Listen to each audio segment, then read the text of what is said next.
for my journey. Olá, caotes queridos! Este é o MDC, o seu podcast da magia do caos. Eu sou Lua Valentia e estou aqui com o tio Pi, Pierre Rico! Ei! Oi, meus amores! Oi, Lua, minha querida, minha rainha! Oi, meu rei! E nós estamos aqui porque nós vamos começar este projeto juntos para você, que é o podcast da magia do caos. E é claro que nós vamos começar no dia 31 de outubro de 2019. Na verdade, vamos conversar hoje sobre os principais posts do Pierre Rico. Ele, que está sempre postando no grupo Magia do Caos, vários servidores, várias dicas para vocês. Então, a gente vai falar sobre tudo isso hoje. Ai, Lua, vai ser babado, vai ser muita confusão, vai ser tudo de bom esse podcast, gente!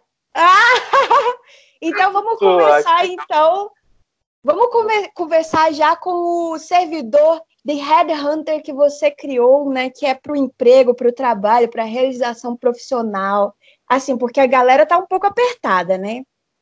Nossa, a situação no Brasil tá caótica, né, Lua? Porque Pois é. com o Bolsonaro, né, já não tava muito boa, a coisa conseguiu ficar pior ainda aqui no Brasil. Pois é, então todo mundo está buscando um emprego, está buscando a sua realização profissional, e hoje você vai sair daqui, ó, sabendo dicas quentíssimas sobre como trabalhar. Como é que você criou esse servidor assim? Então, Lua, foi assim. Na verdade, eu tenho um pensamento que é anterior até à criação do próprio Red Hunter, né, rainha? Penso assim, a gente vive num mundo que é um mundo de, né, até os kardecistas e tal, falam desse mundo de prova e expiação, os próprios umbandistas, né, que falam sobre a questão da reencarnação, entendem que a gente precisa passar sobre todos os pontos de vista, até que a gente consiga aprender a amar de fato e se elevar, enfim, como um indivíduo, não importa se é na mão direita ou se é na mão esquerda, sabe?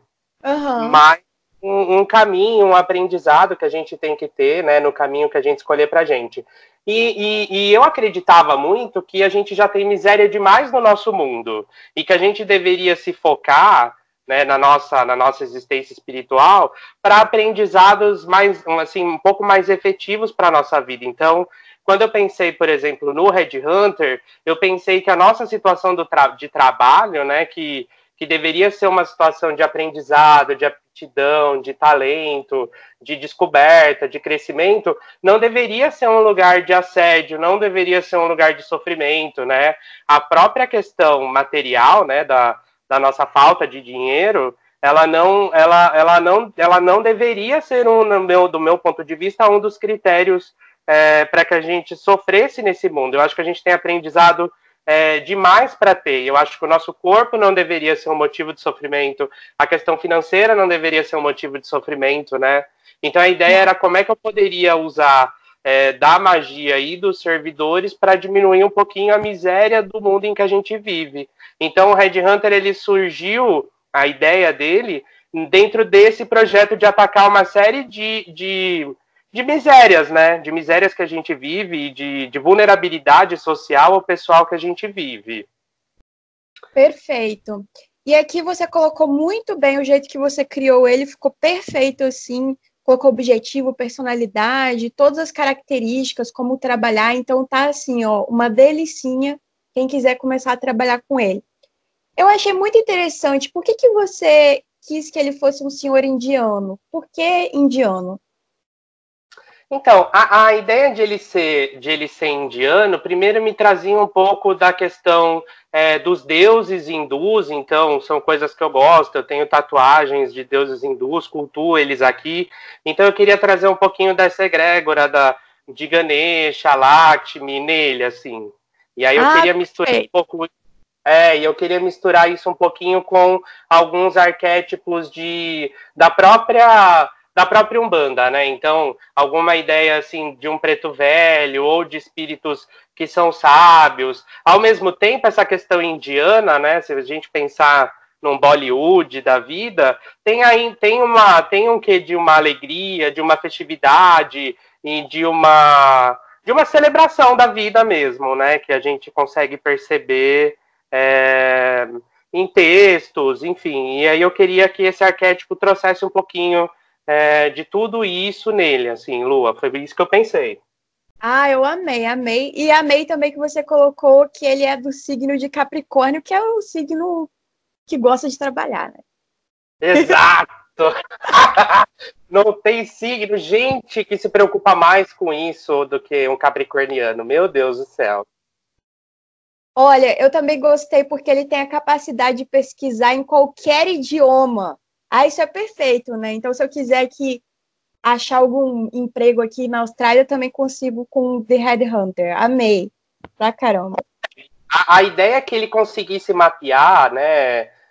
Enfim, com todo o conhecimento que já foi produzido sobre RH e outras áreas e outras línguas, sobre a questão de gestão de pessoas, sobre a questão de emprego, e ele conseguisse aprender sozinho, inclusive na internet. Então, cada dia que passa, ele fica melhor do que o dia anterior, porque ele aprende com as próprias experiências, ele aprende com quanto mais conhecimento tiver disponível, mais ele aprende. Então, bancos de dados, teses de mestrado, doutorado sobre gestão de pessoas, revistas acadêmicas e a própria rotina de setores de RH e tal, são coisas que ele consegue aprender muito.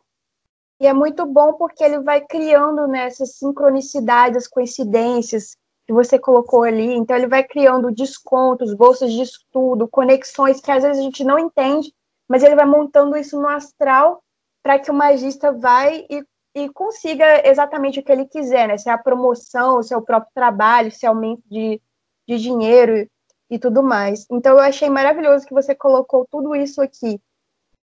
Habilidade de encontrar e selecionar vagas e tal. Muito obrigado. Acho que um pouco dessa ideia era justamente isso, assim, fazer com que.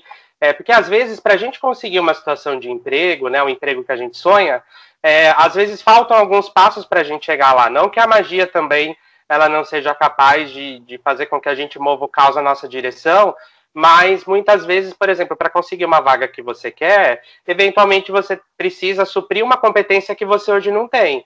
Então a ideia do Red Hunter era também facilitar o magista não só conseguir acesso a um curso ou a uma experiência que suprisse essa questão da competência que você não tem, como fazer você, inclusive, perceber isso, porque às vezes a gente nem percebe, né, a distância entre o ponto que a gente está e o ponto em que a gente deseja chegar.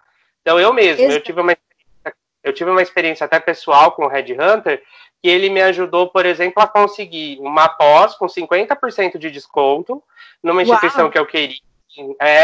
Super tranquila e ter condição de pagar, que é uma coisa que eu também não estava com essa condição no ato da criação dele.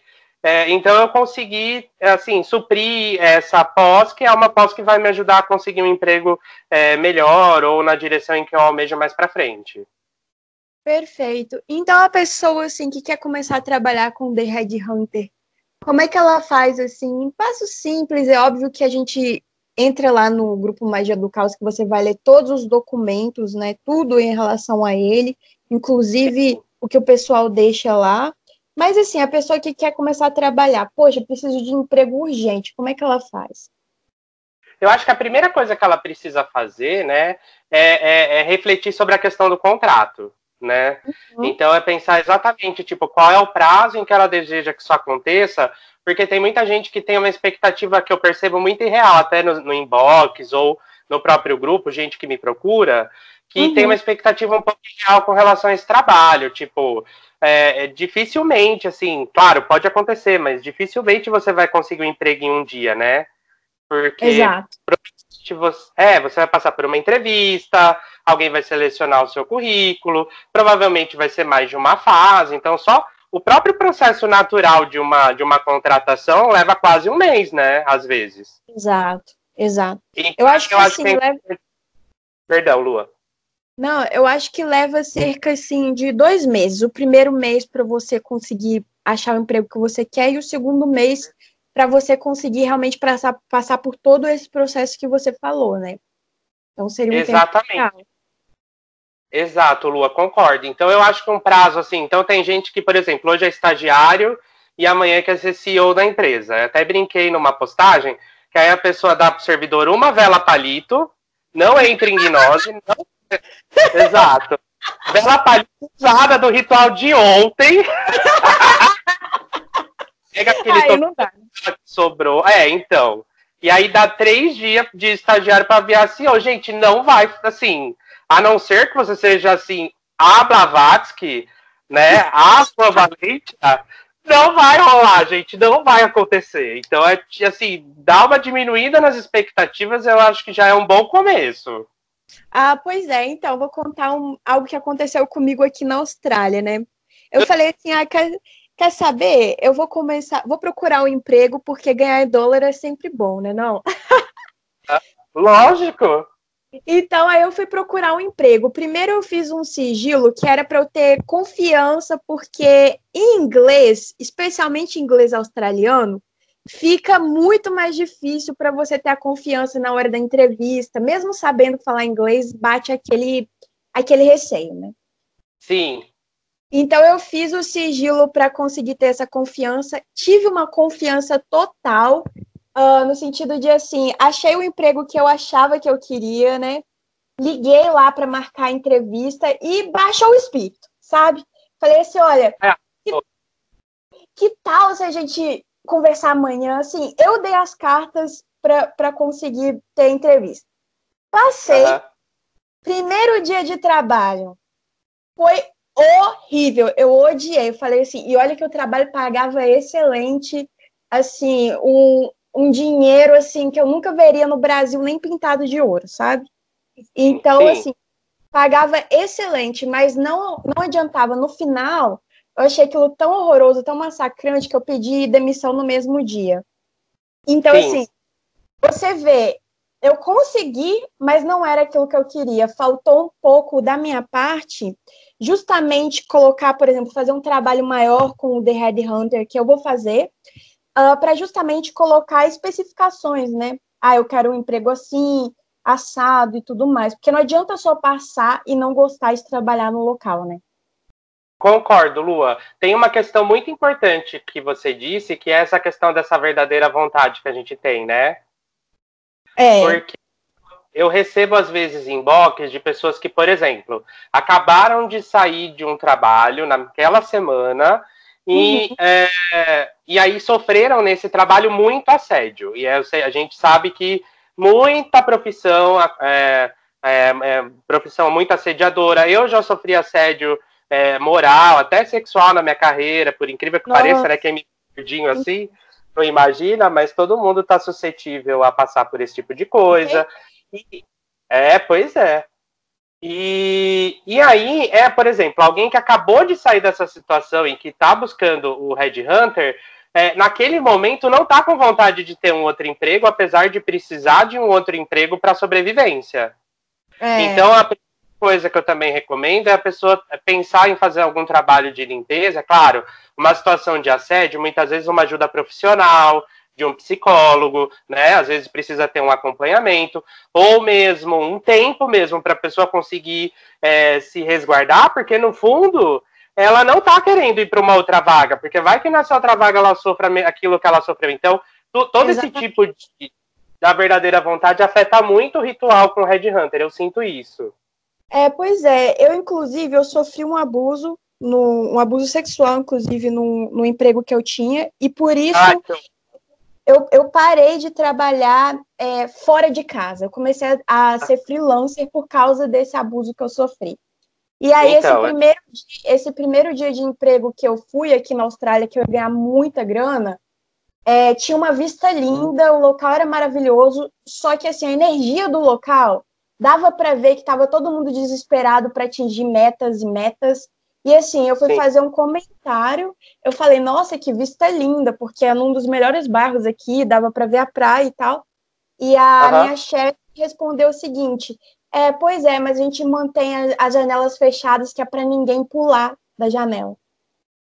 Então, é um lugar que você sabe que vai ser.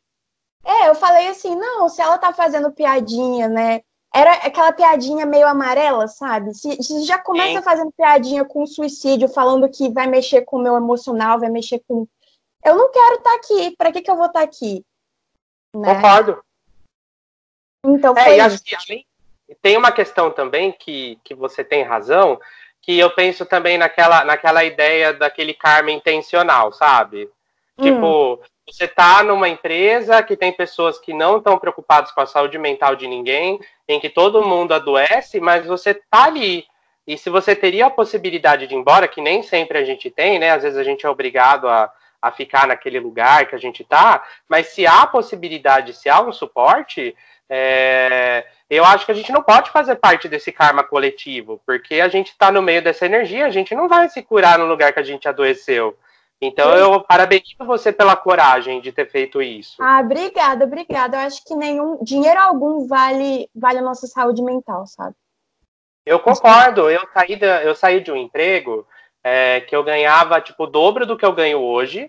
Eu ganhava muita grana, mas eu fiquei profundamente doente com esse emprego. E eu acho que essa experiência de ter sofrido tanto assédio é uma experiência que também me motivou, né, anos depois, a fazer o Red Hunter. Então, aliás, eu acho que vale a pena eu falar que um dos primeiros vídeos sobre criação de servidor que eu vi foi o seu. Então, se você considera ele bem completo, é porque eu tive uma excelente professora. Fico muito feliz. Eu acho ele completíssimo, mas eu tenho algumas dúvidas. Por exemplo, você coloca que ele se alimenta de qualquer energia elétrica, de qualquer aparelho eletrônico no Brasil, e você repete muito que é muito para o Brasil. E para quem mora fora do Brasil, como é que faz para alimentar o Red Hunter? Então, eu vejo uma diferença entre aquilo que é uma alimentação para aquele servidor estar vivo, né? Aquela energia que efetivamente é onde ele vai buscar o ponto de força dele, né? Como se fosse, por exemplo, na Umbanda a gente faz algum tipo de entrega ou algum tipo de oferta para um guia, que muitas vezes vai ser um ponto de força que esse guia vai buscar a energia desse lugar para conseguir trabalhar. Não significa que ele pode trabalhar sem esse ponto de força, né? O que eu vejo é assim, essa energia elétrica que sai do Brasil, eu vejo que é uma energia usada pelo Red Hunter para estar vivo e conseguir desempenhar suas funções sem que eu, Pierre, precise ficar o tempo inteiro fortificando ele ou alimentando ele. Então isso tem muito mais a ver comigo do que com as pessoas que o contratam. Mas mesmo assim, quando você faz o contrato, você ainda, como magista, tem que alimentar. Isso. Você pode alimentar ele, por exemplo... Esquece disso. Perdão. Esquece disso. Por exemplo, no próprio... Tá me ouvindo? Tô te ouvindo. Então, no próprio 40 servidores, a galera acha que não precisa da vela, que não precisa dar nada, porque ela enxerga o dar atenção como só olhar para o servidor. E não é isso. Você tem que trabalhar com ele. Cada servidor tem mantra, tem sua vida e tudo mais. Você tem que oferecer algo. Exatamente. É uma história que é até parecida com a Mani nesse ponto. Tipo, a Mani, ela se alimenta da energia mecânica de qualquer equipamento gerado, né, de qualquer equipamento usado numa academia de ginástica. E aí a pessoa fala, nossa, Pierre, mas eu estou usando a Mani, por exemplo, para engordar. Eu não vou na academia, mas você não tem que ir, né? Qualquer pessoa do mundo que estiver numa academia e estiver mexendo num equipamento, ela tem a possibilidade de ir de buscar essa energia. O Red Hunter é a mesma coisa. Qualquer pessoa que estiver usando um equipamento eletrônico para buscar emprego, vai ser uma fonte de energia para que o Red Hunter exista. O que é diferente daquela energia que o próprio magista precisa dar para que o servidor trabalhe. Então, eu concordo totalmente com você. Perfeito, adorei. Então, ficou bem claro essa questão. Agora, eu também curti muito que você colocou as proibições, né? Então, ele não pode fazer mal a nenhum ser humano, ele não pode vampirizar a energia de nenhum ser humano, obsediar, nem nada. Nem prejudicar a vida financeira. Adorei que você colocou esses pontos aí. Eu acho que todos os servidores tinham que ter isso também. Eu concordo com você. Todos os meus eu coloco, porque eu estou muito preocupado em como, inclusive, eles vão se desenvolver no futuro. Então, mesmo num desenvolvimento deles para qualquer outra forma de energia inteligente, né? Seja o que o pessoal fala de tulpa, ou enfim, eu fico muito preocupado que isso sempre seja mantido, que essa ética, que é uma ética que a gente considera, né, essa moralidade que a gente considera importante aqui, seja respeitada e respaldada por eles. Por isso que a energia deles vem de fontes externas. Então, que é uma coisa, por exemplo, como com os PET, né? Parte da energia que você colocou dele vem também, por exemplo, da ligação USB, né? Vem de uma outra fonte que não uma fonte própria do magista, porque eu ficava pensando nisso, assim, muito servidor que eu via tinha como fonte, por exemplo, eu vou sugar a sua tristeza. Para mim, isso é vampirismo, isso não é uma coisa boa, para mim, né, Pierre? Não tô criticando ninguém. Do meu ponto de vista. Se fosse uma questão, eu acho que assim, quando você coloca que você vai sugar energia, tristeza, seja lá o que for, ódio, rancor, você tem que botar que ao mesmo tempo que você está sugando, você está transmutando e gerando uma nova energia. Exato, se for só sugar algo, aí você só está tirando, você não está beneficiando a pessoa. Exato, essa tristeza também é uma parte importante do processo. Então eu estou tirando algo que é essencial para que eventualmente eu chegue, né? Não estou falando assim, né? A tristeza, ok, o sofrimento é uma coisa meio opcional, né? Ele se estende até quando a gente quer, mas muitas vezes aquele processo de tristeza é um expurgo, muitas vezes ela é importante. Então essa coisa assim de sugar, como você bem disse, sem transmutar em nada, eu acho uma coisa muito complicada. Pierre, né? Compreendo. Então me preocupava muito que essa energia fosse uma energia externa, Lu. Então, por isso que eu coloquei também esse ponto. E aí, o que eu pensava? Não adianta nada eu vincular, então, a própria ação do servidor e o objetivo dele com a fonte de alimentação. Porque aí eu posso até dizer que ele está proibido de fazer o mal, mas eu digo que ele necessariamente, que a forma de trabalho dele é se alimentar de uma energia ruim. Então, assim, na prática eu estou incentivando ele a uma atitude vampirizadora. Então, eu me preocupava muito com isso. Então, essa questão de vampirização estão nas proibições e também na forma de alimentação que esse servidor tem. Então, ele não tem incentivo nenhum em pegar a energia de ninguém. Perfeito, adorei. Então, você comentou também sobre a Mani, né? Então, vamos conversar, então, um pouquinho a respeito dela, assim. Você falou que a Mani, ela chegou já com uma história na sua vida. Como é que foi isso? Já, eu estava refletindo, porque assim, eu trabalhei muito tempo em centro de Umbanda, né, Lua? Então, já fui pai pequeno de uma casa de Umbanda durante muitos anos, quase uma década trabalhei em casa de Umbanda, né? Em terreiro de Umbanda, não em casa, não loja de Umbanda, terreiro mesmo, né? E quando eu saí de lá, né, pelos motivos em que eu saí, era muito distante de casa, era no interior. Todo terreiro tem suas questões, seus problemas, enfim, né? Eu sentia muita falta do meu trabalho, que sempre foi um trabalho que não, esse tipo de trabalho específico, que não me gerou dinheiro e que era voltado para a libertação e para o auxílio e ajuda das pessoas que estão à minha volta. No próprio terreiro, né, o meu terreiro de Umbanda, ele era um terreiro bastante aberto, né, bastante... com choque de egrégora! Toda vez que você fala choque de egrégora. Então tinha um choque de egrégora lá também, Lua. E a gente tinha uma pegada meio ufológica, assim, sabe? No terreiro, junto com os guias. Não? Vamos falar, exato. Todo brasileiro tem um choque de egrégora acontecendo.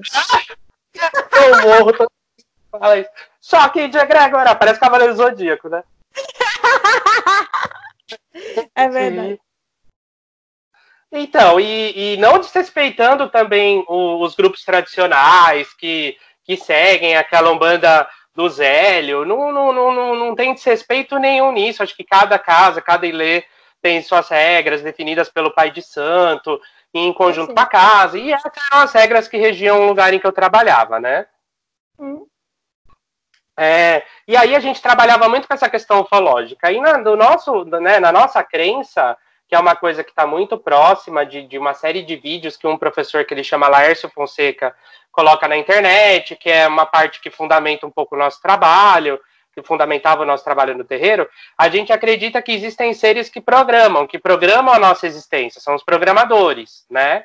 Entendi.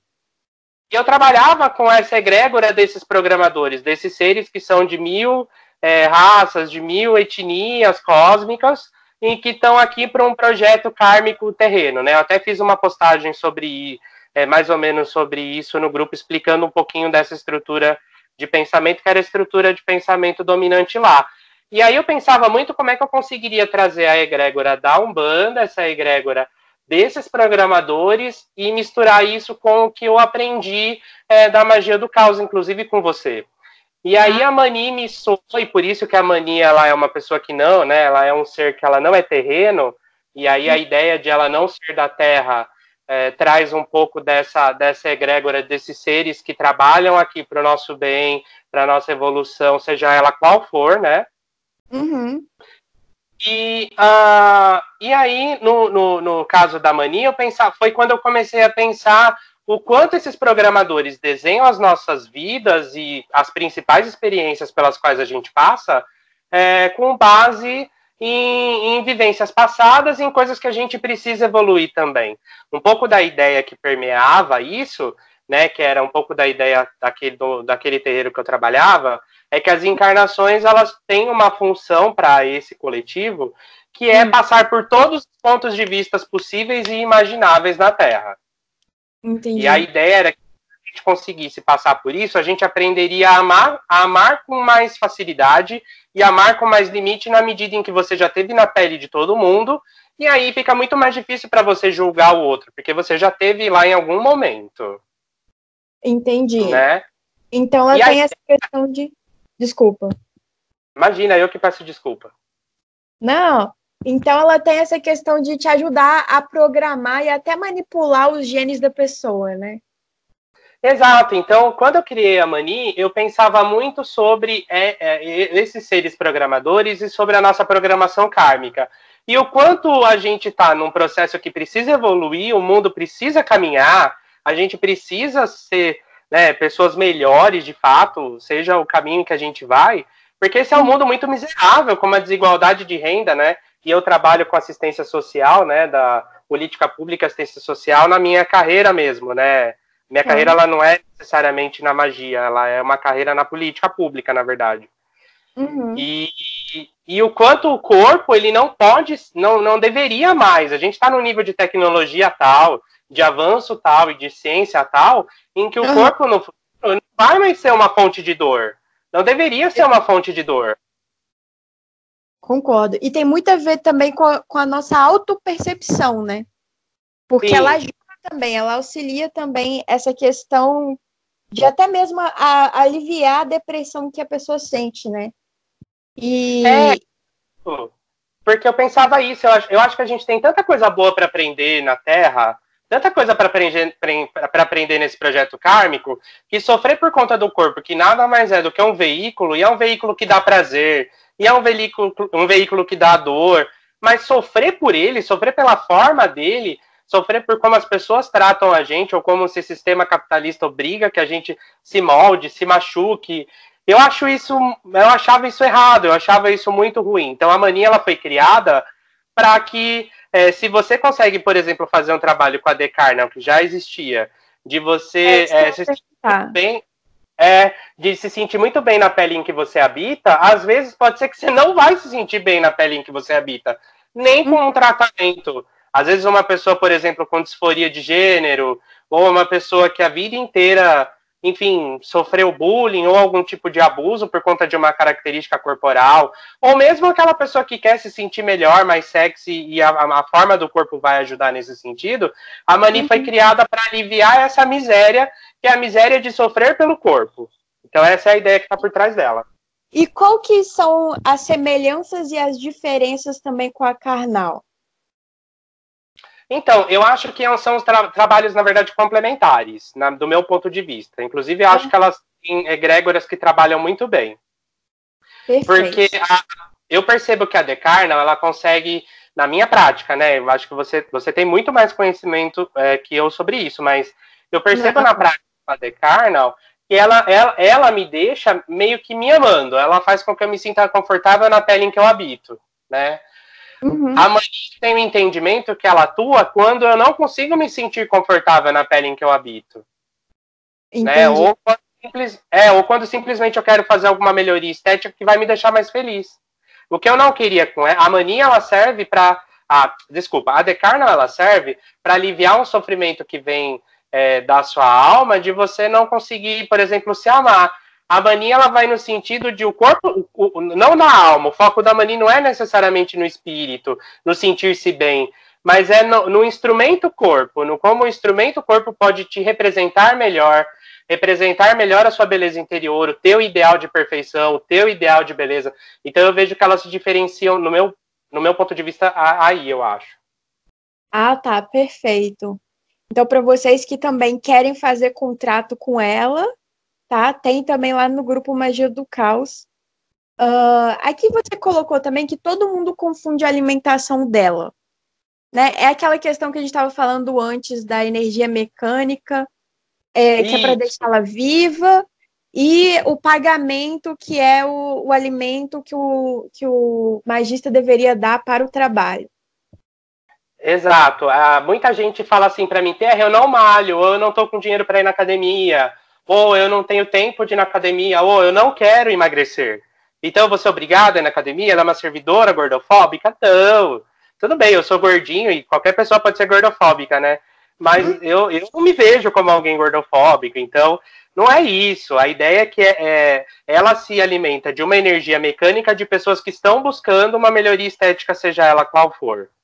E essa energia é uma energia que mantém a Mani viva, ela se alimenta dessa energia mecânica. Não significa que o magista que queira fazer qualquer modificação, por exemplo, pode ser que ela seja uma menina ou um menino que quer mudar o cabelo, não sei, o queixo, alguém que está passando por uma transição de gênero, por exemplo, e quer suporte nisso, ou até casos de depressão. A pessoa não vai na academia, não necessariamente. Uhum. Sim, claro. Então são coisas diferentes. Perfeito.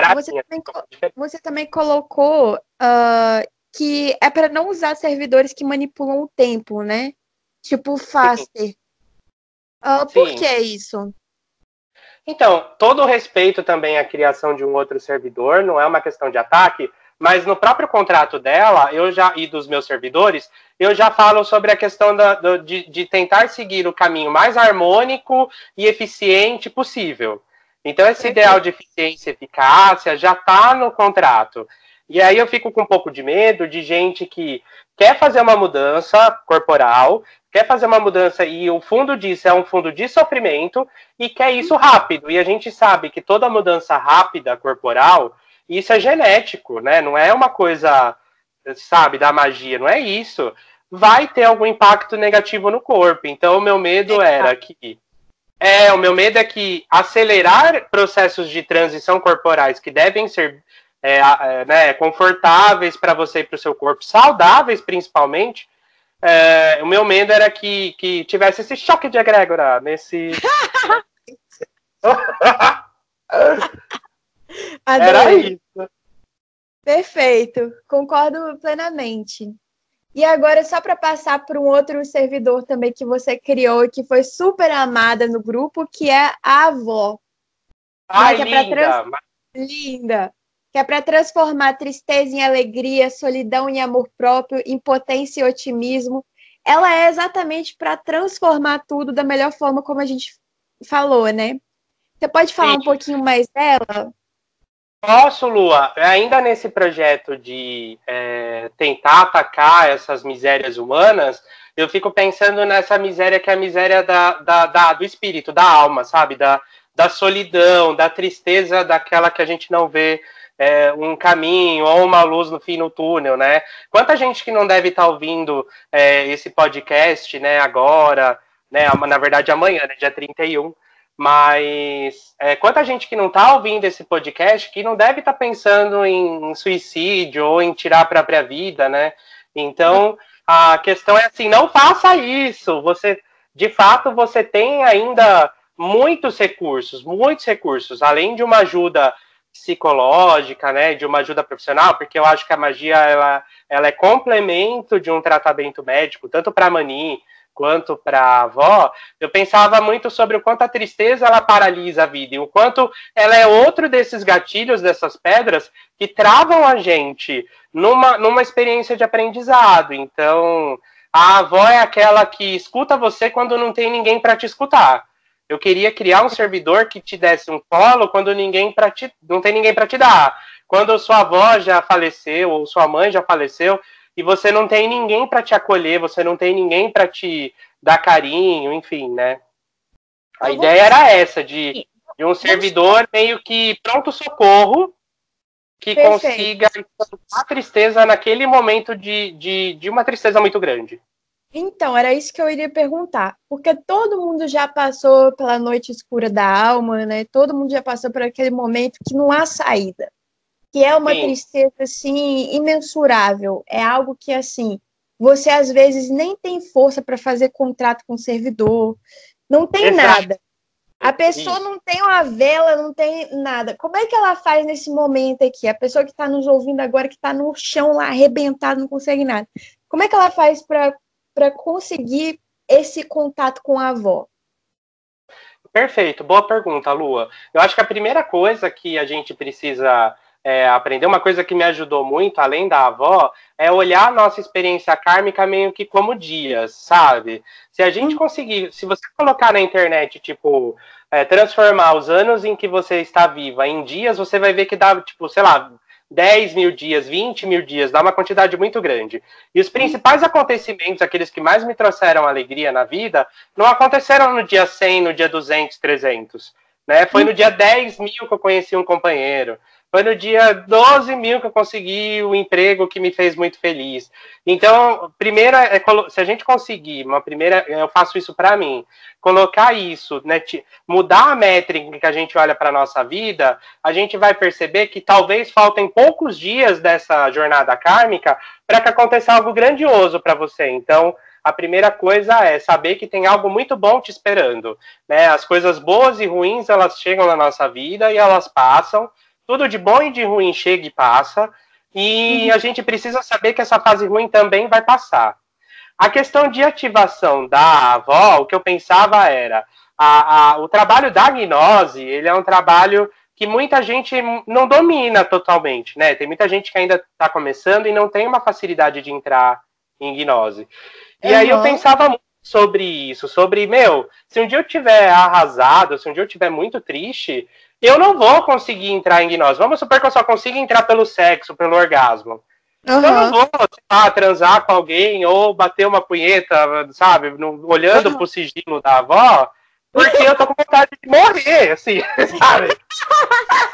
Ai, desculpa. Eu tô rindo, mas eu estou preocupada. Rindo, porém nervosa. Exatamente.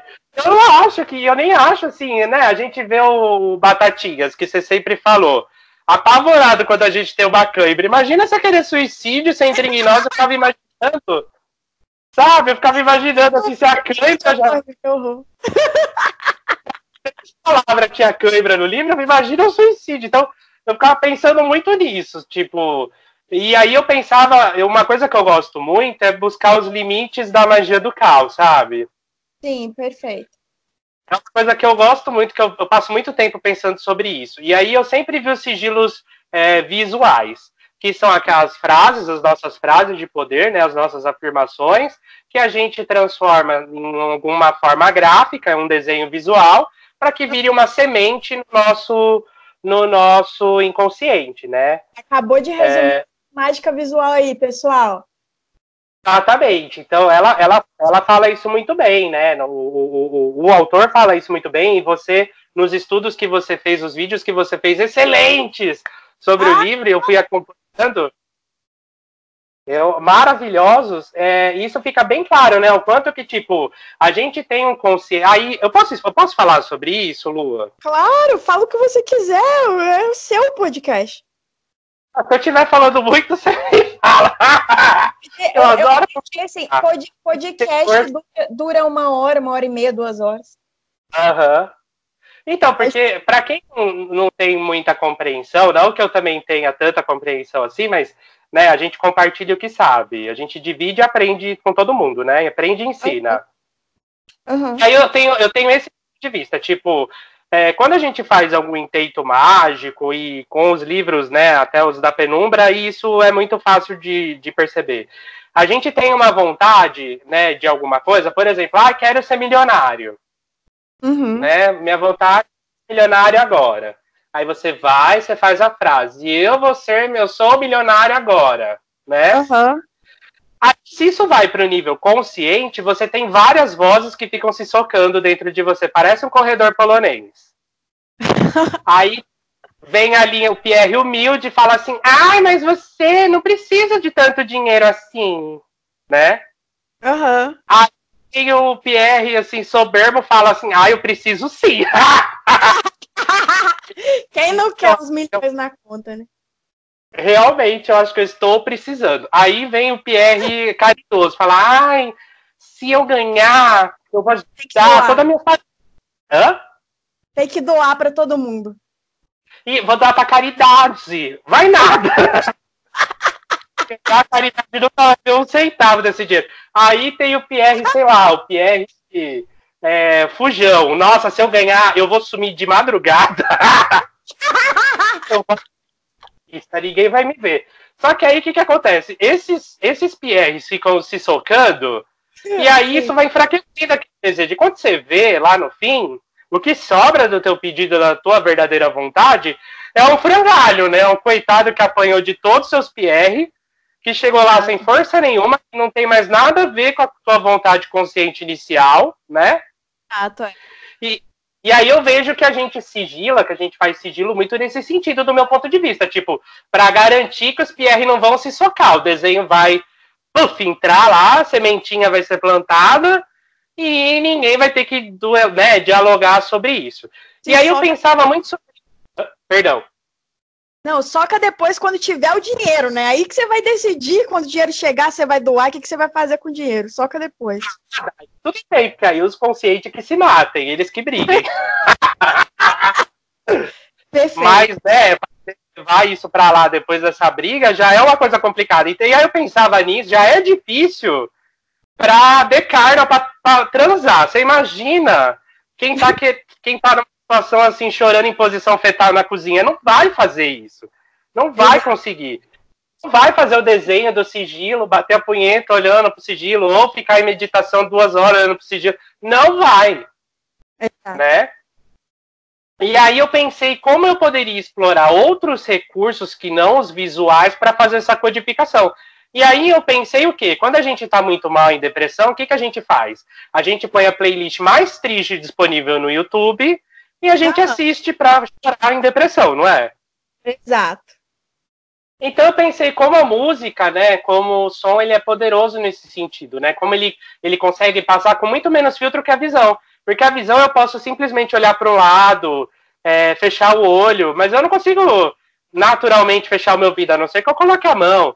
Eu não consigo desviar, assim, eu ouço 360 graus, então é uma coisa que eu imaginei que seja muito mais difícil o seu consciente boicotar, ou você boicotar, de entrar. Então eu achei que a música poderia ser um caminho incrível para isso. Por isso que eu fiz o sigilo em notas musicais. Então eu transformei cada letra em nota musical. Até teve uma palestra muito bonita que eu comentei do TEDx, de um cara que diz que qualquer poesia pode virar música. E aí foi meio que nessa pegada que eu me toquei que a música poderia ser um caminho. Aí eu fiz o sigilo musical dela. Ah, perfeito. E eu adorei. E quem quiser trabalhar de forma com o sigilo também pictórico, tem também. E tem o sigilo musical também para ela. Eu fiz o pictório para as pessoas poderem trabalhar da maneira que elas estão habituadas. Às vezes ela não está numa situação de crise, mas ela está com uma depressão que a acompanha. Então ela vai ter condição psicológica de fazer essa ativação. Mas alguém que está numa situação de crise, o que eu recomendo assim, primeiro, buscar os amigos, né, mandar mensagem, saber que você não está sozinho. Então, além da magia, saber que a gente está vivo no mundo e que a gente pode procurar ajuda, tem um CVV, tem um WhatsApp de um amigo, tem Facebook para socializar, né? Então, isso... E também terapia, né? Quando puder, buscar terapia. Exato. Terapia é fundamental, é muito importante, né? E as pessoas negligenciam o papel que a terapia tem e que o quanto um psicólogo consegue ajudar num processo de cura, né? Perfeito. Então, assim, aí, ela é muito boa. Vamos montar... Oi, desculpa. Não, me desculpa, Lua, fala. Não, eu queria falar assim, vamos montar um cenário aqui. Você é um magista que tá no chão da cozinha e você tá triste por causa... você não tem emprego, você também tá triste com o seu corpo, sua namorada te dispensou, enfim, você tá lá realmente no fundo do poço. Então, os passos, você tem que entender que você precisa fazer certos passos, que não adianta querer que tudo se resolva de uma forma, né? Então, começar com a avó seria o ideal. Aí, depois de ativar a avó, que você tá um pouco mais aliviado, né? Você passa pelos outros, pelo The Headhunter, pela Mani. Sim. Seria isso que você vê, assim, ou num caso da pessoa poder fazer ir ativando aos poucos, assim?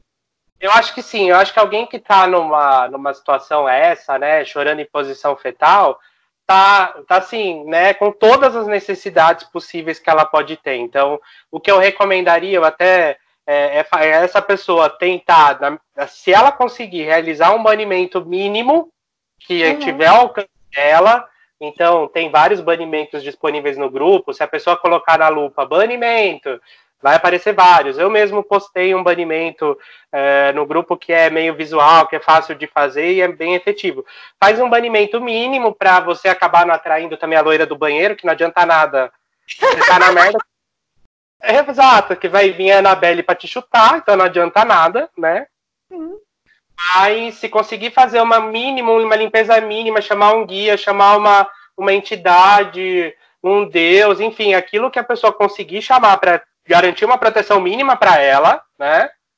E ouvir o sigilo musical para que ela consiga, para que essa dor consiga ir passando. E nessa ideia dos programadores, a avó ela também trabalha com os programadores, então ela vai buscar os guias das pessoas, assim como a Mani, todos os meus servidores eu programei assim. Eles vão articular, dialogar com os protetores dessa pessoa, para que eles consigam, para que esses protetores que tiverem acesso a esses seres programadores, vão pedir, na verdade, a mudança da vida. Então, além da avó, que é uma coisa que pouca gente usa a avó, eu acho engraçado, pouca gente usa ela para isso. Além de ela conter uma situação de crise, uma situação de uma tristeza profunda, ela também vai dialogar com os seus guias para que aquilo que te faz sofrer se resolva. Perfeito. Girando da carta para que você não sofra de novo, para que amanhã você não esteja ali chorando de novo ouvindo o CD da Adele, entendeu? É isso. Perfeito. E aí, ainda falando sobre questão de servidores, eu queria entrar numa polêmica agora, que é algo que acontece muito no grupo, né? A gente, por exemplo, quando a gente fala de servidores, quando eu falo de 40 servidores, todo mundo acha que significa todos os servidores já criados na face da Terra. Então, eu falo assim, qual é o seu 40 servidor favorito, dos 40, né? Vão lá, postam abralas que nem servidor que é forma pensamento, mas a galera não sabe a diferença ainda. A gente fala a diferença, mas a galera ainda não sabe. Sobre isso. E aí, coloca assim, todos os servidores que já foram criados, né? Há sites que contêm essa lista aí de servidores que foram criados, inclusive, no grupo. E daí, geralmente, a pessoa não faz um trabalho, por exemplo, que você fez especificando tudo direitinho, ou então a pessoa ela pega uma imagem que não foi ela que criou, e ela, ou então não é nem de banco de imagem pago, né? Porque, por exemplo, eu, às vezes, quando vou criar servidor, ou eu uso o The Sims, que nem você usa também,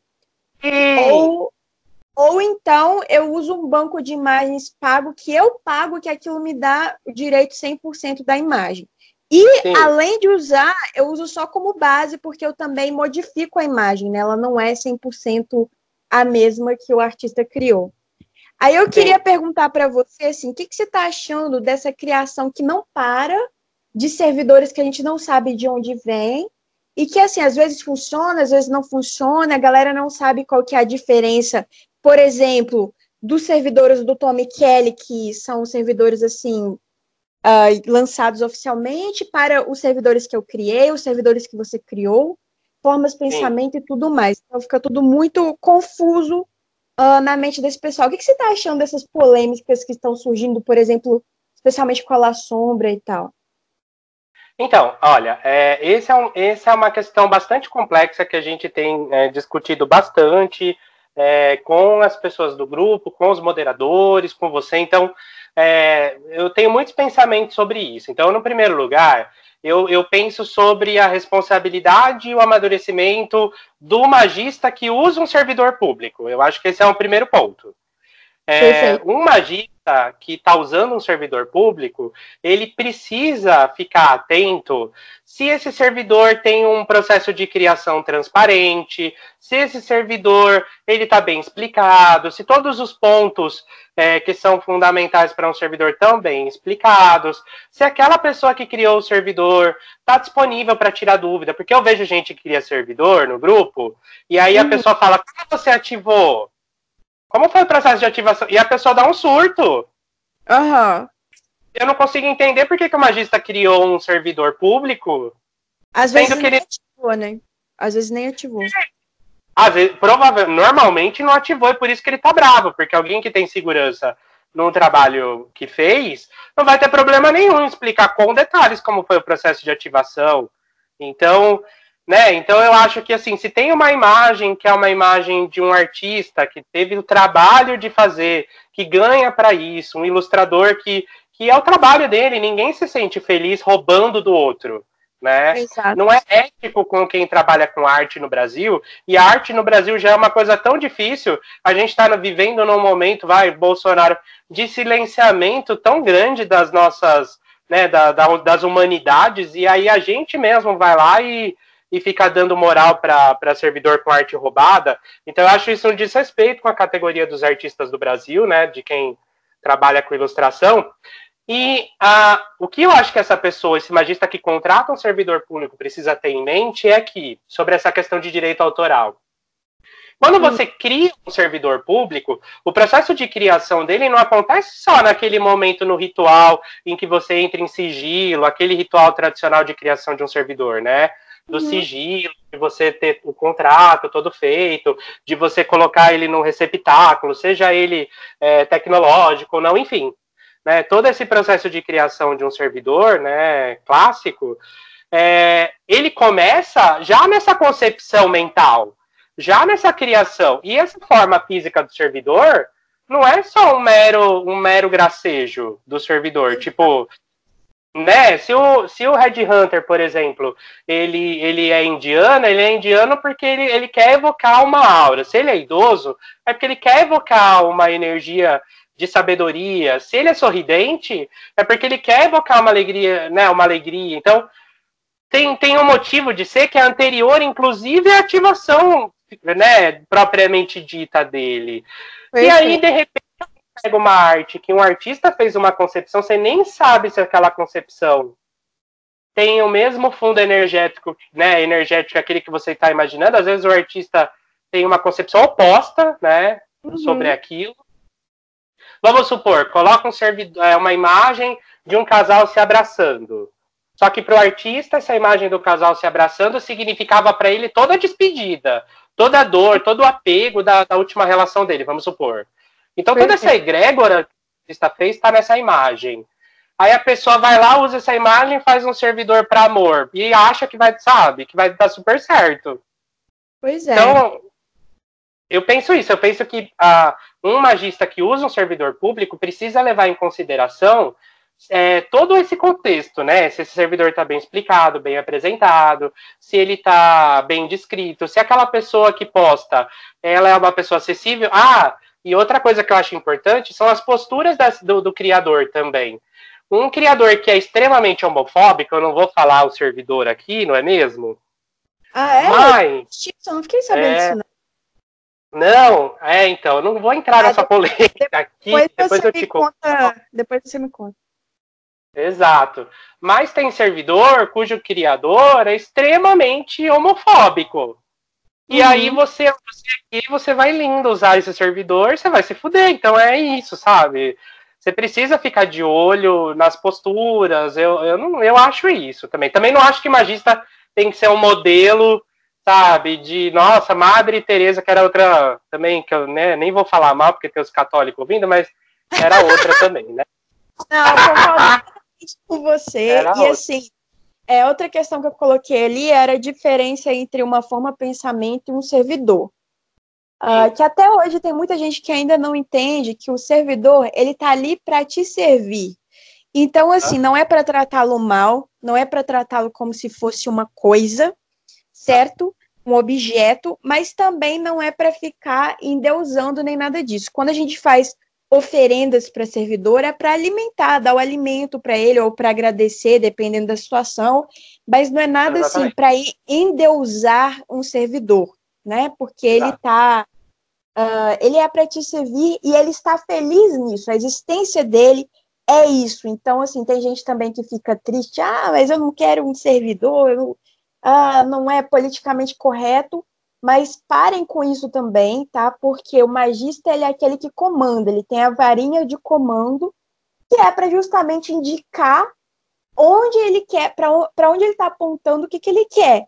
Se não, então não vai ser magista, segue outra coisa, vai ser coelhinho da Páscoa, segue lá as ovelhinhas, faz o que você quiser, mas o magista, ele é aquele que comanda. É Sim. Aquele que comanda a própria vida e que comanda os seres do astral e tal. E já a forma pensamento, ela é uma outra história. Porque a forma pensamento, ela tem muito mais, digamos, liberdade para crescer, liberdade para ser algo extra, para não te servir se não quiser. Então, assim, se você lida com uma forma pensamento e ela não quer te servir, ela não tem essa obrigatoriedade que um servidor teria de te servir, né? O servidor, ele pode falhar porque ele não tem o alimento necessário para te servir, ele não tem força necessária, mas ele não vai dizer não. Já a forma pensamento, ela pode dizer não e ela pode se transformar muito mais rapidamente que um servidor. Sim. Então eu concordo. Galera, ela... Oi, diga. Não, eu concordo com você. Não, então, só queria pontuar que a galera, ela tá um pouco perdida nesse assunto, tá tentando Sim. tratar algumas formas pensamento como se fossem servidores e não são. Então, Sim. Inclusive, queria falar um pouquinho sobre o Abralas, né? Porque eu participei do grupo de zeladores do Abralas, tá?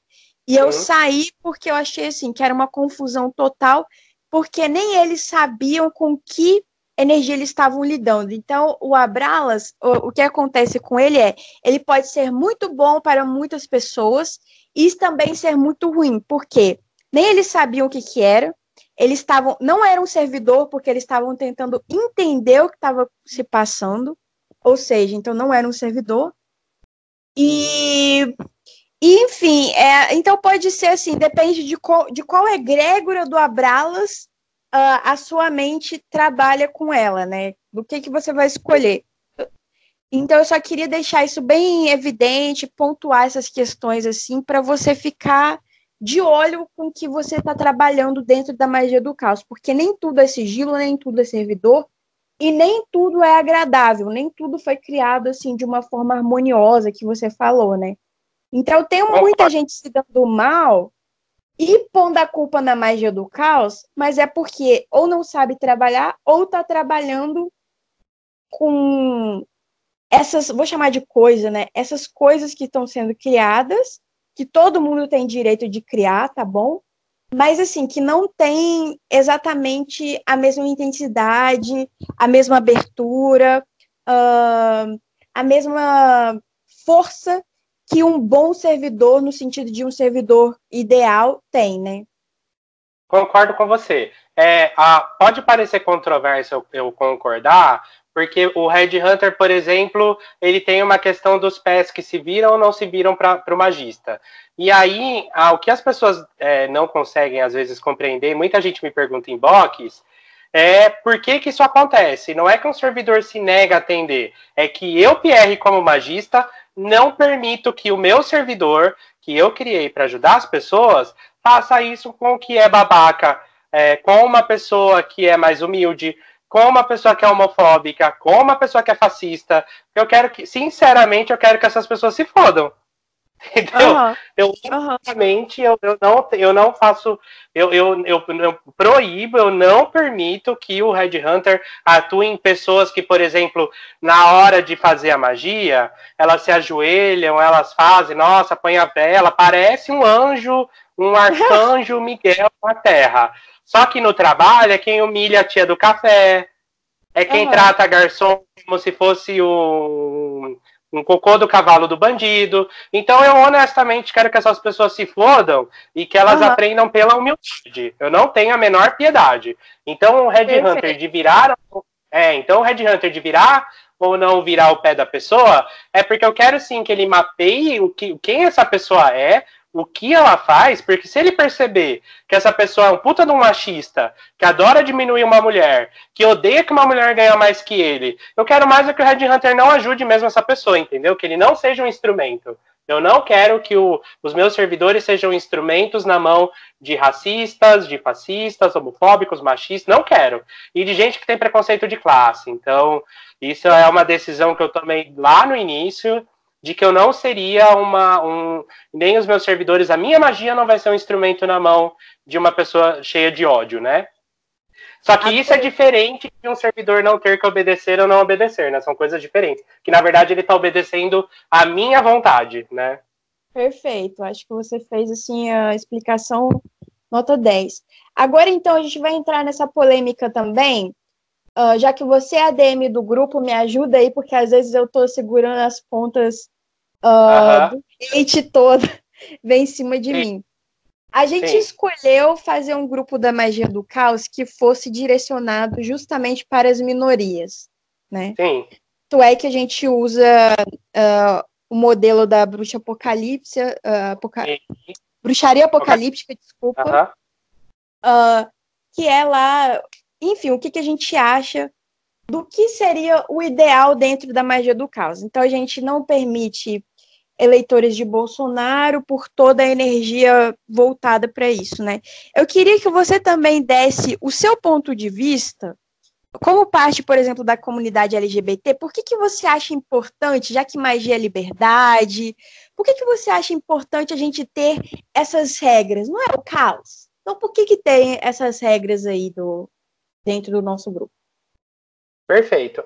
Eu acho que é o seguinte, Lua, a gente está vivendo um momento no Brasil em que não dá para a gente ficar impassível e não dá para a gente achar que as coisas estão bem, né?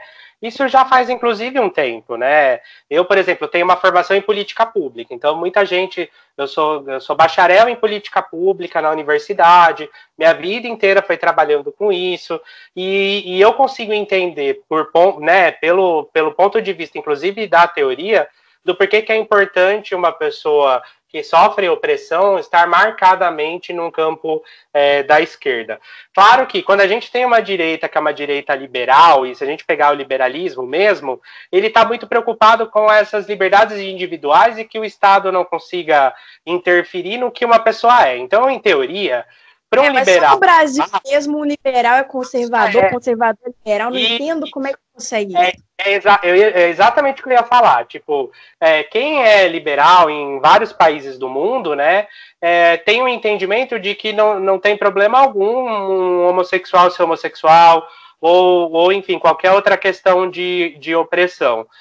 O que ele quer é que as suas liberdades não sejam afetadas, enfim, em vários outros paradigmas, tanto do ponto de vista social quanto do ponto de vista econômico.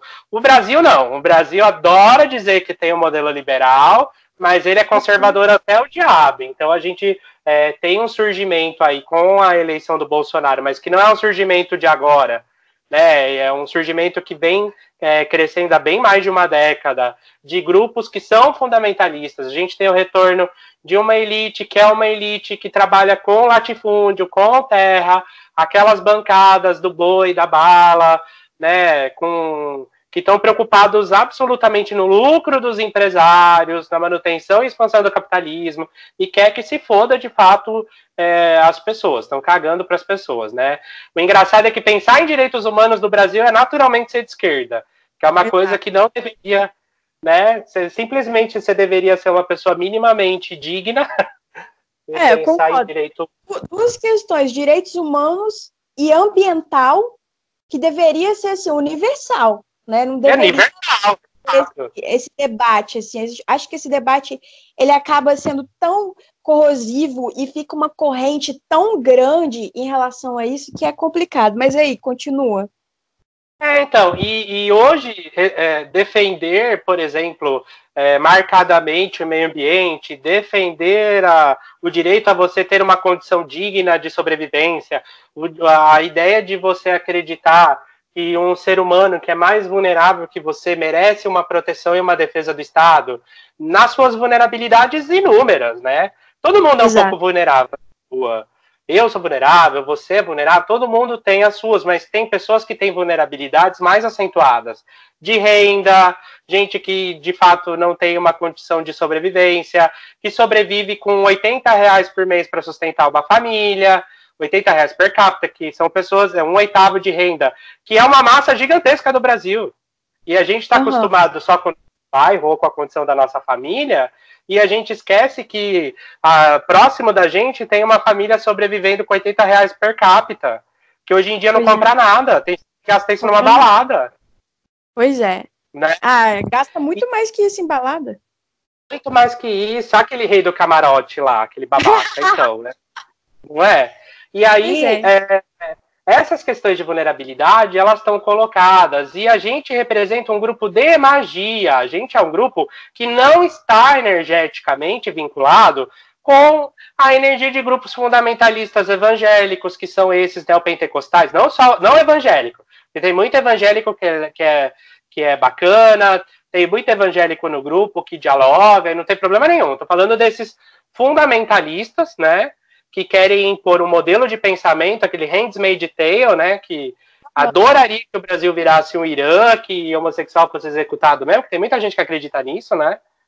Essa direita saiu do armário, e nós como magistas, e nós como pessoas que trabalhamos ou numa vertente da Umbanda, do Candomblé, seja nessas vertentes afros, Voodoo, qualquer outra, no próprio caoísmo, o próprio espiritismo, aí tem que ver também qual, porque não é uma crítica também para esses grupos, mas acaba sendo, mas a quantidade de kardecista que se comportou também que nem evangélico neopentecostal, tava para ver, tinha texto na internet de que o Bolsonaro era Emanuel,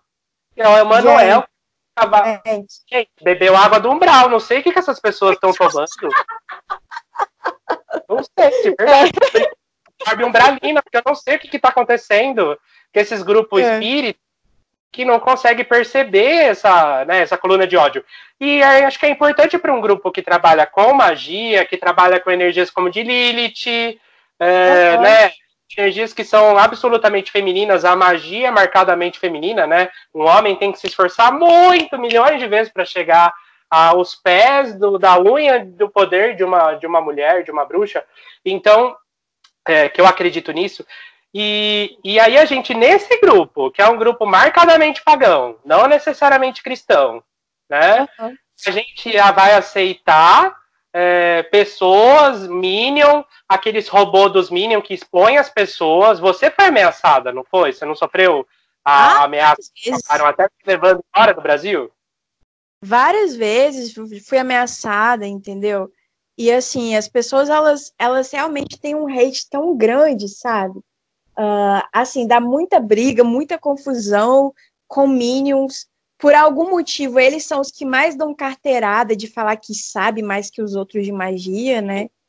Então, assim, eles que são que arrumam mais confusão. Às vezes a gente nem sabe que a pessoa é Minion, mas quando vai lá ver, é Minion. E aí aquelas que estão arrumando confusão. É a primeira coisa que eu faço de moderador. Normalmente graças a Deus, Oxalá, Deus, enfim, choque de egrégora a todos eles, graças a eles, tem muito passarinho que vem no meu privado e fala, Tupi, dá uma olhadinha ali que tá rolando um babado ali, e prints, porque eu sou uma pessoa que eu trabalho com prints, né? Uhum. Eu sou uma pessoa que eu adoro, precisa falar, eu tá com print na cara dela. Eu sou dessas. Então, e aí, quando eu vou olhar o perfil da pessoa, é isso. É a publicação assim, quero ver o que as feministas vão falar agora. Ai, gente, pelo amor de Deus, a gente não tem tempo para isso, não tem espaço para isso. E você pode ter certeza, deu problema, você pode olhar as comunidades que curte, você pode olhar as publicações que é Minion. Olha, 99% de chance de ser Minion, é uma coisa impressionante. Mas eu entendo, porque quem que apoia o Bolsonaro até hoje? Não é mesmo? São as pessoas do ódio mesmo, né? Pois é. E agora o barco dele tá afundando, né? O que você tá achando aí? Porque tiraram uma vez o oráculo e falou que era uma mulher que ia derrubá-lo, né? O que você tá achando aí? Eu acho que, assim, eu tenho um ponto de vista de que esse é um grupo absurdamente corrupto. Também não acho que, mas o PT, e o PT? Ai, detesto. Gente, eu tenho ódio quando ele fala isso. E olhou lá, sabe, eu não aguento mais isso. Só que, assim, a questão, gente, lá no Brasil, eu que estudei política, quem estudou política pode falar isso assim como eu, que ela permeou todo o sistema político. A gente tem um sistema de coalizão política. Então, a corrupção ela não vai deixar de acontecer enquanto a gente tiver um sistema de coalizão. Não tem o que fazer. A gente tem um sistema no Brasil que é um sistema de lista, que nem todo mundo sabe. Que é o seguinte, o sem noção vai lá, vota naquela retardada da Joyce, Hellsman lá, não sei nem o sobrenome daquela desgraçada. Aí a pessoa... Aí milhões de pessoas votam nela. Elege ela, elege o Tonho do bar, elege a Zezinha do Exterminadora sei lá, elege um monte de gente que você nunca viu na vida. E esses são os grupos políticos que vão tomar a decisão do legislativo, que é onde eles estão, e influenciar diretamente no poder executivo, que são as secretarias, o ministério, porque tem troca de cargo. Né, por coalizão política. E aí tem gente também que tem pouco entendimento, que vira e fala assim, mas, nossa, tá errado trocar cargo. Não, gente, isso acontece em todos os países do mundo que tem uma democracia. Há uma montagem de um governo, que é uma montagem de governo, tanto no executivo, legislativo, que está de acordo com aquela elite dominante, porque é o Estado. Né? O Estado ele existe no marxismo para deixar aquela elite dominante no poder. Então, e aí a gente aceitar essas pessoas aqui significa que a gente corre o risco de uma mulher, por exemplo, que está no grupo e que está falando sobre, sei lá, sadomasoquismo, ou que está falando sobre Lilith, ou qualquer que seja o que ela queira falar, de ela ser exposta, de ela ir parar o print dela em grupo do WhatsApp. Pois é, muitos prints já foram tirados do grupo, né, de fazendo chacota mesmo, assim, com páginas. Eu acho isso muito chato, assim, porque não importa o quão ridícula ou risória possa parecer a pergunta de alguém, né, a gente deve respeitar, ter o mínimo de respeito. Você não concorda? Concordo com você. Eu acho assim, se você faz uma publicação... Eu também tenho um pensamento complexo com relação a isso. Eu acho que alguém que vai no grupo e faz uma postagem precisa saber que tem mais de 20 mil pessoas no grupo, né?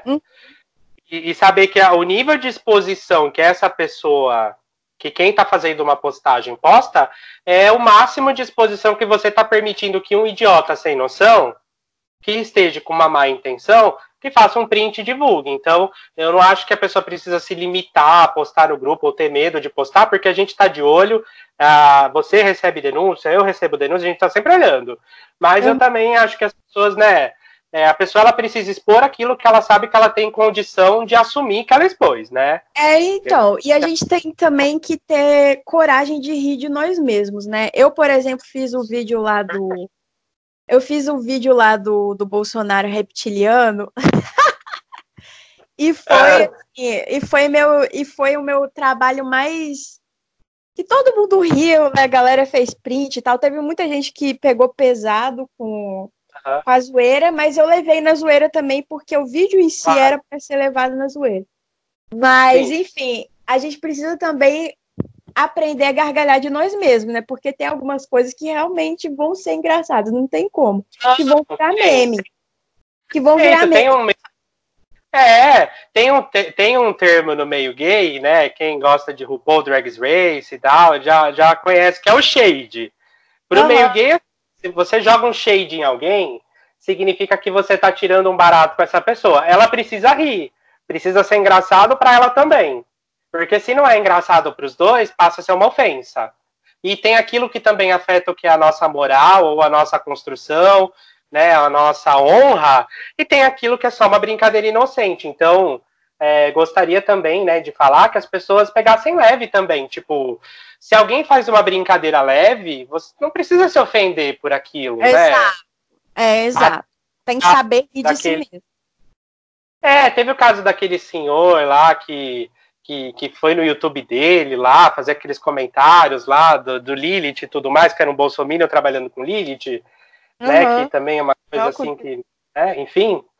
As pessoas, teve uma pessoa que foi lá na postagem dele e colocou o ward, que é quando você coloca uma pecinha, um personagem lá, não sei exatamente, mas você marca uma posição ali para, na verdade você quer receber notificação sobre aquilo. Quando a pessoa termo.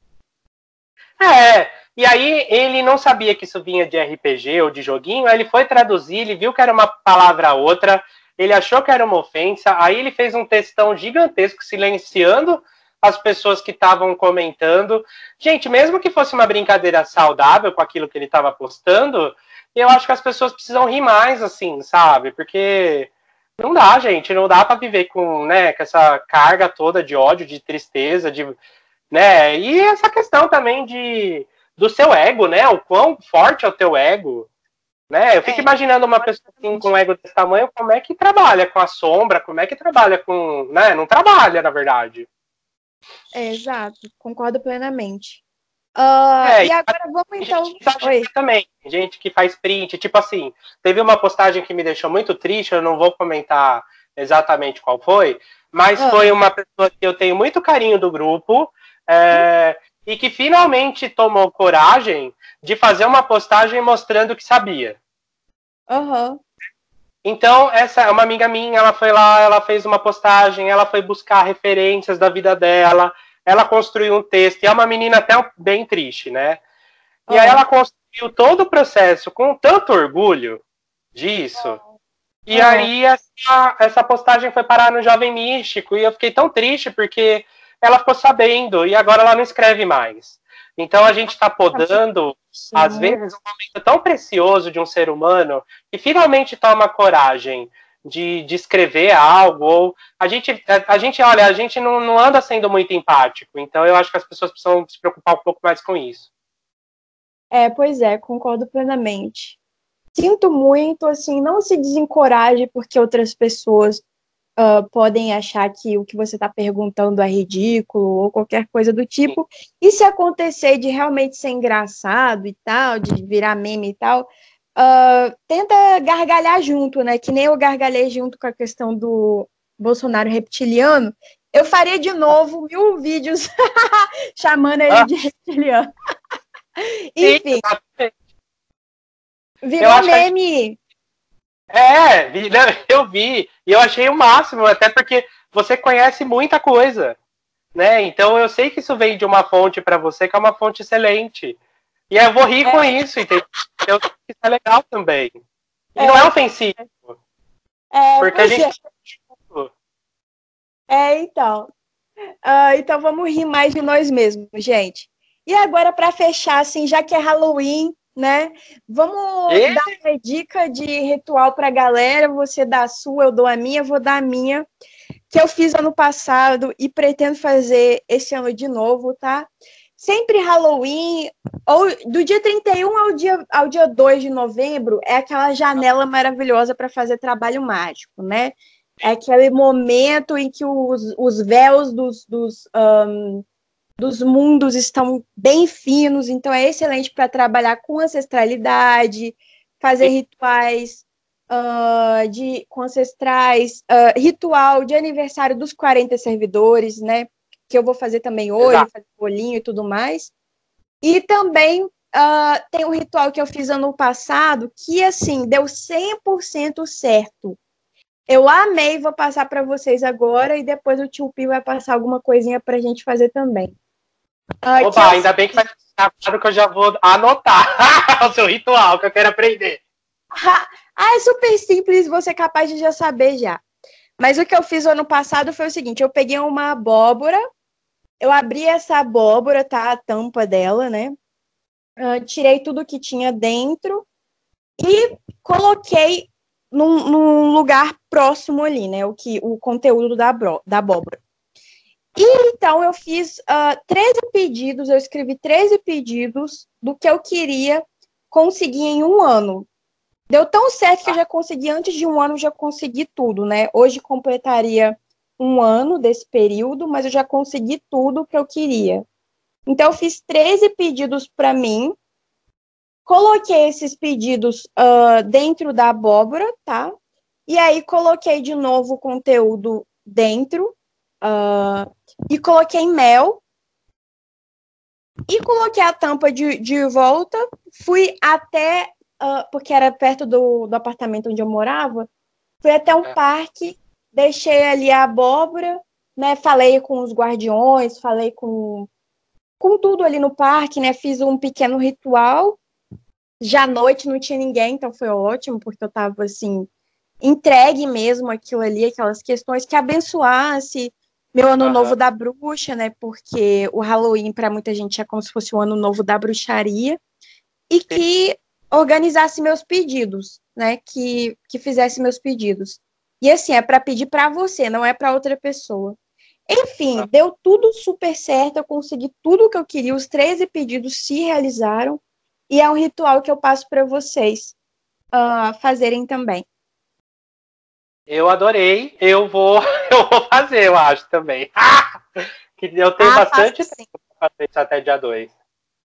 Pois é, então, faz sim que você não vai se arrepender, muito bom. E você tem alguma dica, algum ritual para passar para o pessoal? Eu acho que eu tenho, Lua. Um deles eu já falei no grupo, né? Que é o ritual das almas, porque para as linhas, né, mais voltadas para Umbanda, o dia de finados, o dia de Todos os Santos, é um dia em que a gente celebra as almas, né? Então, essa egrégora desses espíritos que estão desencarnados, desde aquelas almas que estão numa situação um pouco mais esclarecida, trabalhando para o nosso bem, até aquela questão de uma alma mais aflita, do ritual das almas aflitas que eu postei, mas são egrégoras que a gente pode trazer para esse dia de Todos os Santos. Um regente, né, não é o dia dele exatamente, porque a gente comemora o dia dele em dezembro, eu acredito que é dia 17 de dezembro, que é o Baluayê.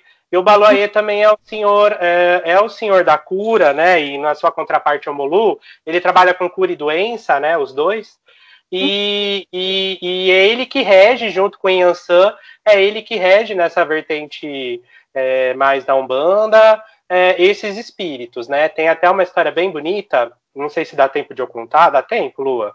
Claro, bora!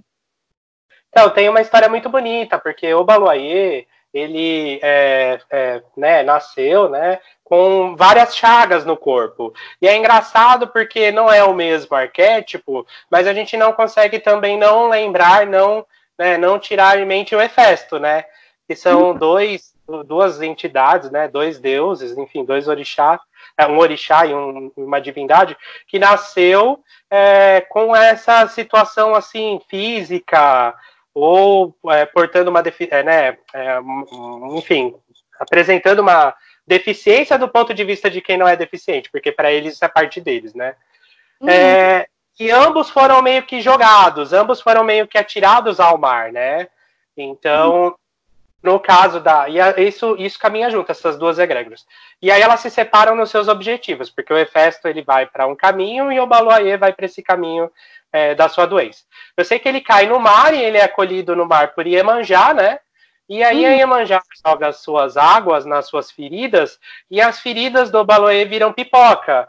Por isso que é muito tradicional o banho de pipoca pro Obaloaiê, porque essa pipoca que a gente joga no nosso corpo representa como a água, que também é o emocional, que também é o útero, que sabe, toda essa egrégora profundamente feminina, né, da mãe, ela consegue também nos nutrir, nos curar das nossas dores internas e externas.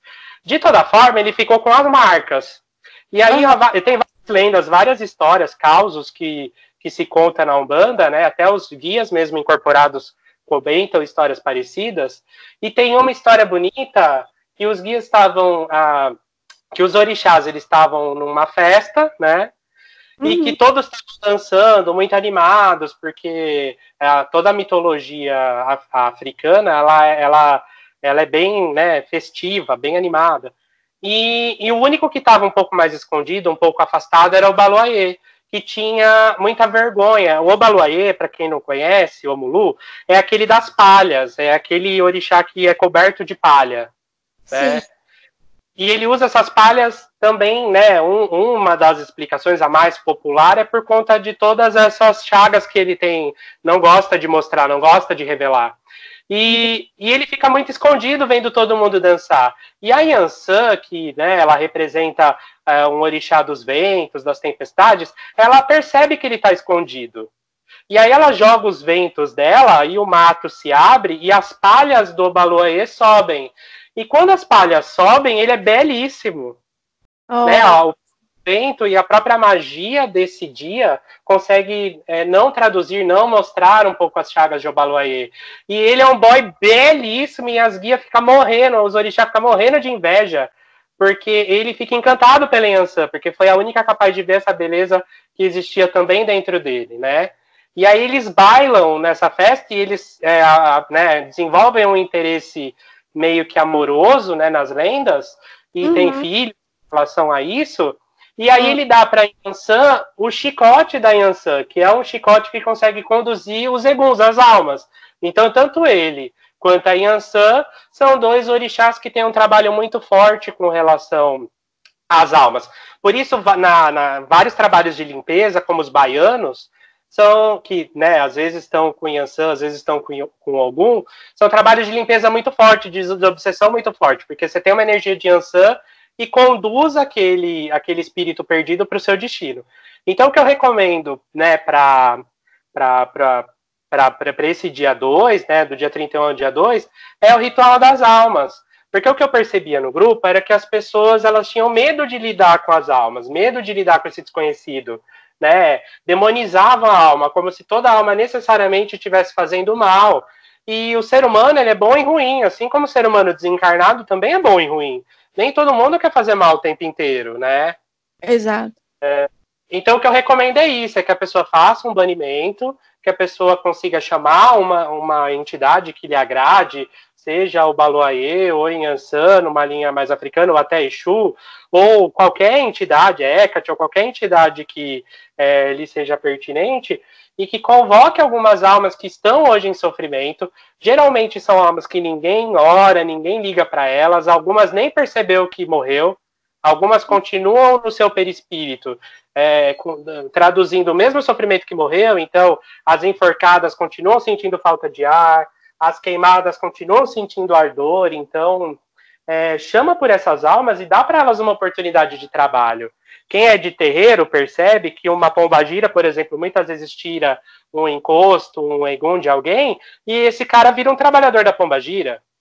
Entendeu? Elas estão ávidas para se libertar desse sofrimento e fazer um trabalho legal. Então, dê essa oportunidade para que as almas consigam se libertar do sofrimento que elas estão. Elas vão trabalhar dentro do que uma alma pode fazer também, né? Porque tem gente que acha que é os Vingadores da Marvel, as almas. Gente, faz tudo que um ser humano faz, só que morto. Basicamente é isso. Exato. As almas com respeito, e é esse respeito que eu queria trazer para o grupo, sabe? De saber que são seres como nós, que estão em sofrimento como a gente também tá, e vamos se ajudar, né? Vamos dar as mãos aí.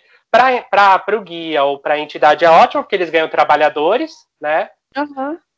Para esse espírito desencarnado, para essa alma é ótima, porque ela se liberta dessa dor. Para você é bom que você consegue aquilo que você queria, então todo mundo sai ganhando. O que eu recomendo, então, para esse dia é o ritual das almas. Vamos colocar esse ritual também lá no seu blog da Espécula, para quem não é do grupo conseguir ver também? Eu tenho que alimentar mais, me desculpa, é que eu tô numa rotina assim, eu tava numa rotina muito louca e eu passei esses últimos dias um pouco doentinho. Mas eu vou alimentar tudo, pode pensar.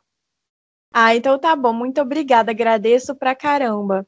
Eu acho que agora a gente já tá 1h30 aqui, né? Então acho que a gente pode fechar. Oi?